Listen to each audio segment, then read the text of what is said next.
I was above the six-figure threshold for student debt, which is quite a lot. And so I really decided, I made some hard choices in my life, and I just decided, you know what, I need to do something radical if I want to pay off my student debt.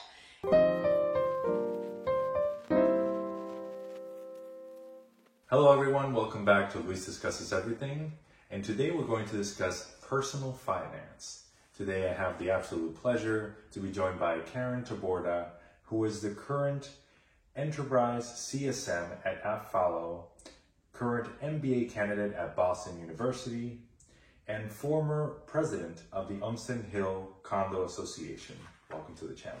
Thank you, Luis. It's a pleasure to be here with you. So today I wanted to kind of focus our conversation into more of the realm of personal finance.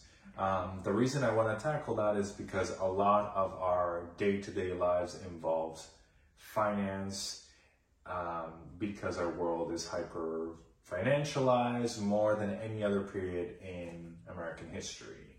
And I kind of want to guide our conversation based on a series of questions. I have a total of 5, and maybe a couple of follow-up questions depending on where we go. Does this sound okay? Yeah, sounds great. Okay. But first, I kind of want to start with this question, which is, what has been your own personal financial journey? Yeah, absolutely. So just to give you a little bit of context, I grew up in an immigrant household. Really, my mother was my primary role model for financial planning. And so I noticed that, she saved a lot of money.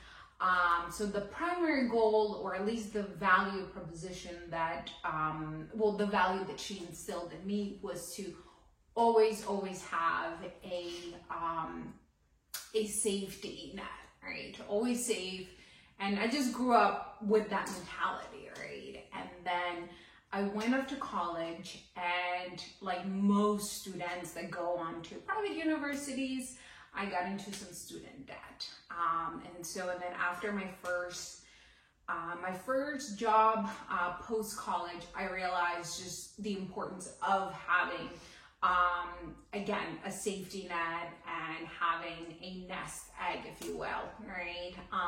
And then really I came upon a couple of resources just by accident. I started to listen to the Personal Finance podcast. I started to read a few different books, again, really by accident, that really set me onto this path to really pay off my student debt. I was above the six-figure threshold for student debt, which is quite a lot. And so I really decided, I made some hard choices in my life. At the time I was living in New York. I saw how much I owed the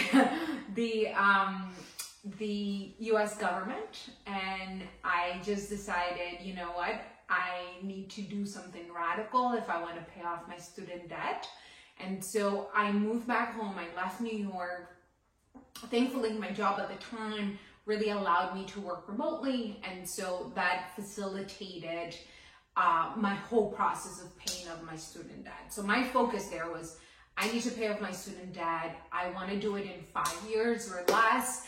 And so at this point, I was about 23. And then by the time I moved home, within 3 years, by the time I was 26, I was done paying off my student debt.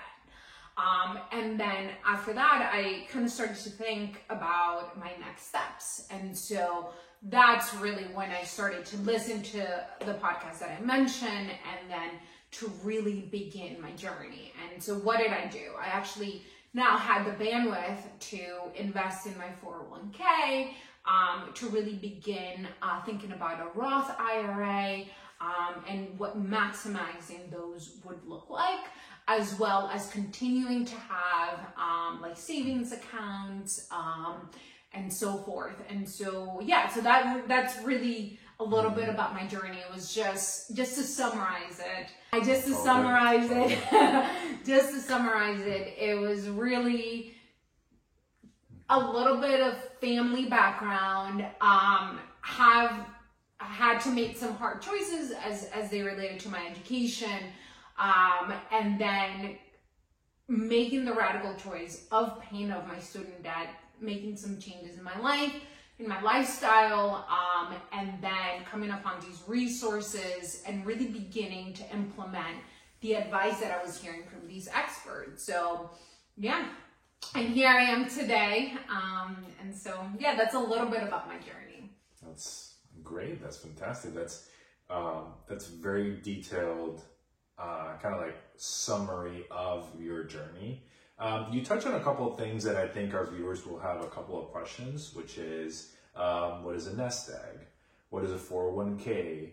And what is it like to pay off such a substantial amount of student loans, especially for somebody who was just starting off fresh out of college? Yeah, so when I talk about a nest egg or even an emergency fund, as most people actually call it, I really talk about, I'm going to actually save a portion of my income. So what I do, I follow this philosophy of paying myself first. So I like to invest first, and then I like to save, and then lastly, I like to pay off my expenses. So that's the way I structure my budget. And so the emergency fund is just a portion of my income that I allot there. You know, I would say most people, or for myself, I like to keep about 6 months of expenses there. So if anything were to happen with my job or anything at all, there is an emergency fund that can hold me over, and it could cover anything, right? And health emergency, whatever that might be. The 401k, so that is my retirement plan through my job. And so I take advantage of their matching, and I also, you know, really look into the types of funds that I could invest in, make sure that what's called an expense ratio, and that will, all of that information, if you just give you an idea, if you look into your own plan, that will all be there. The expense ratio and you know, the most favorable rate there.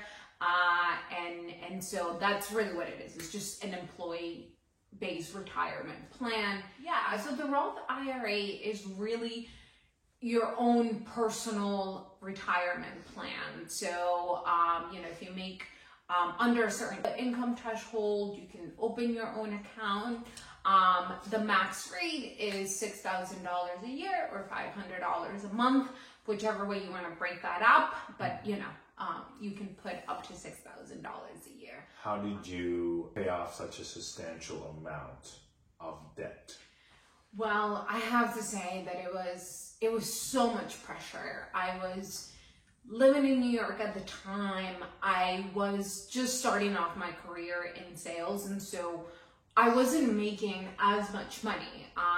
And so it was a huge burden, to be honest. That's why I couldn't keep living in New York, having that life, while also paying off such a huge, substantial amount of debt. And so that's why I made the choice of moving back home. So but you know what, when I paid that, I will tell you that when I paid off that amount, I felt free. I felt like I could actually really go and do something with my life, like do all the things that I always wanted to do. And so, yeah, it was a huge burden. It was a huge sacrifice, but I have to say that it was really worth it, and I don't regret it. So that's certainly something that not everybody can say, especially most people that are saddled with such an enormous amount of debt. In fact, most people's debt burden range between 10K and 30K in student loan debt. So doesn't go as high as I think 70K or 60K, which is like the highest portion. Some of them reach around 160K or whatnot. But the vast majority of people have between $10,000 and $20,000 of student loan debt, which you may think, oh, it's not a substantial amount, but given the amount of time that those people have been with that debt, the amount of interest that goes on top of it can create a substantial financial burden in years to come, especially when a lot of those people already have kids, mortgages, car loans, etc., you name it. That leads into my next question, which is, given the fact that you are a student previously settled with student debt, still have a little bit of that that's about to be paid off, what do you think of the recent Biden student loan cancellation? I think that it's a fantastic first step, right? I definitely come from the mindset that 50,000 or all of it should be forgiving. I think that student debt like disproportionately affects students of color, first generation college students, and so I really think that forgiving all student debt would really help the majority of students and really set up the next generation to invest, right? Like retirement is a huge form of investment, right? Making sure that you're secure for the future, buying a home, buying a car, just, you know, being able to have children, right? These are all things that a lot of people who are in student debt, as somebody who previously was in student debt, just couldn't even think about, because the goal was just really focus on paying this enormous amount off. We're both Latino millennials, right? Right. What would you say is kind of like the hurdles that people from our minority face that people from the majority don't face, like other people outside of our demographic? Well, so in terms of personal finance. Yeah, so I definitely think that there is a lack of information, and there's too much information, but then maybe there really isn't a formalized channel for people to have access to this type of information. For example, like I really think that personal finance should be taught in high school. This should not even be an elective. This should be absolutely mandatory, right? Like how to do your taxes, like what does a 401k mean? What does a Roth IRA mean? Like how to buy a house, like what like student debt, what that actually means, right? And the consequences of having, you know, high interest rates. And so I really think that there's just a lack of curriculum there. I think in terms of us Latinos in the US, so, and you know, my mother didn't grow up here. We moved here when I was 9 years old, and so I definitely didn't understand the intricacies of what it would take for me to go to college, what it would take for me to buy a home, to go to grad school. And so there is just this knowledge gap from the get-go that then sets you up to not be on par with your peers, to actually lag behind your peers because you don't have, one, the wealth, and two, just the access to the information, right? Now, in the age of the internet, is much easier to find out, but then I still find that, you know, personal finance is not front and center for a lot of people, even though it affects everyone. So I'm really passionate, one, about talking to people about this, right? And I'm not a financial expert by any means. I'm just someone... Neither of us are. Neither of us are. And so I'm just someone who has done her research, who's read extensively. I'm actually, you know, I'm getting an MBA, and so I understand now from the business perspective of what finance actually encompasses, right? And so I just want people, and I want to help my community in that way, and that, you know, my family, everyone that I know, that, hey, this is really important, and like, you know, it's so important not only to have one, a high income, but then make sure that you're investing, saving, that you're thinking about your future and how to create assets and how to create wealth for the next generation. And so I think that for Latinos who are immigrants, you're just trying to get your first step in the door. You're just trying to build some generational wealth, which is something that a lot of, you know, let's say, you know, whites do have, right? People have been in this country for generations and generations do have. And so that's where I think the challenge lies. What are your closing thoughts? Just a few things that I do want to encourage your viewers to do is just to do your research. As I mentioned, I definitely recommend, having that emergency fund. That's the first step in wealth creation, and then retirement, especially if your employer offers some sort of matching program. So highly recommend that. I highly recommend, I understand that like Biden just forgave, up to $20,000, which is fantastic. I do want to encourage all of your listeners that, hey, if you have student debt, and take advantage of the forgiveness program. And also if you have more than 20,000 and your interest rate is pretty high, like this should be a priority in your life, something that you actually think about and take actionable next steps to pay off. Because let me tell you something, being debt free is amazing.